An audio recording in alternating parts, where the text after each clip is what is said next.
ఏమన్నా అంటే ఇక్కడ పెద్ద ఎత్తున డిఎస్సి పోస్టులు భర్తీ చేయాలి, అలాగే స్పోర్ట్స్ ఉద్యోగాలు కూడా భర్తీ చేయాలని చెప్పేసి పెద్ద ఎత్తున ధర్నా చేస్తున్నారు. అసలు ఎందుకోసం ఈ ధర్నా మొదలుపెట్టారు?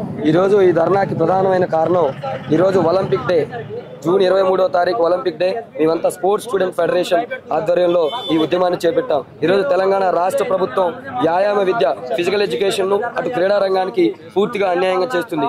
గత 4 నెలల క్రితం వేసినటువంటి డిఎస్సి నోటిఫికేషన్ లో కేవలం జిల్లాకి 1 పోస్టు 2 పోస్టులు వేయడం వల్ల అనేక మంది అన్యాయం చెందుతున్నారు. ఈ రోజు తెలంగాణలో 15,000 స్కూళ్లు ఉంటే మొత్తం స్కూళ్లలో కేవలం 3,000 మంది ఫిజికల్ డైరెక్టర్లు మాత్రమే పనిచేయడం అనేది ఈ రాష్ట్రంలో క్రీడా అనేది ఎంత అనగదొక్కబడుతుందో తెలిపోతుంది. ఈ రోజు మీ ప్రభుత్వానికి ఒకటే చెప్తున్నాం, ఖాళీగా ఉన్నటువంటి ప్రతి primary, high school, upper primary స్కూల్లో పీఈటీ పోస్టులు మంజూరు చేసి వ్యాయామ విద్యకు పెద్దపీట వేయాలని కోరుతున్నాం. ఈరోజు ప్రభుత్వం ఏదైతే క్రీడా యూనివర్సిటీ ఏర్పాటు చేయాలని పూనుకుందో ఆ క్రీడా యూనివర్సిటీకి ప్రోడక్ట్ గ్రామంలో ఉన్న విద్యార్థులు, పాఠశాలలో ఉన్న విద్యార్థులు వాళ్ళ టాలెంట్ ఐడెంటిఫికేషన్, వాళ్ళ నైపుణ్యాలను కూడా గుర్తించేది పీఈటీ టీచరే. ఈ రోజు మీరు పీఈటీ టీచర్ లేకుండా స్పోర్ట్స్ యూనివర్సిటీని పరిపూర్ణవంతం చేయలేరని ఈ రోజు ప్రభుత్వానికి మేము చెప్తున్నాం. అందుకే ప్రభుత్వాన్ని మేము ఒకటే మనవి చేసుకుంటున్నాం, ఏదైతే ఖాళీగా ఉన్నాయో ఆ పోస్టులన్నీ కూడా రాబోయే డిఎస్సి నోటిఫికేషన్ లో మొత్తం ఫిల్ చేసి క్రీడా తెలంగాణని భారతదేశంలో ఉత్తమ రాష్ట్రంగా తీర్చిదిద్దాలంటే మీరు ప్రతి పాఠశాలలో పీఈటీని నిర్వహించాలని ఇందు మూలంగా మేము తెలియజేస్తున్నాం.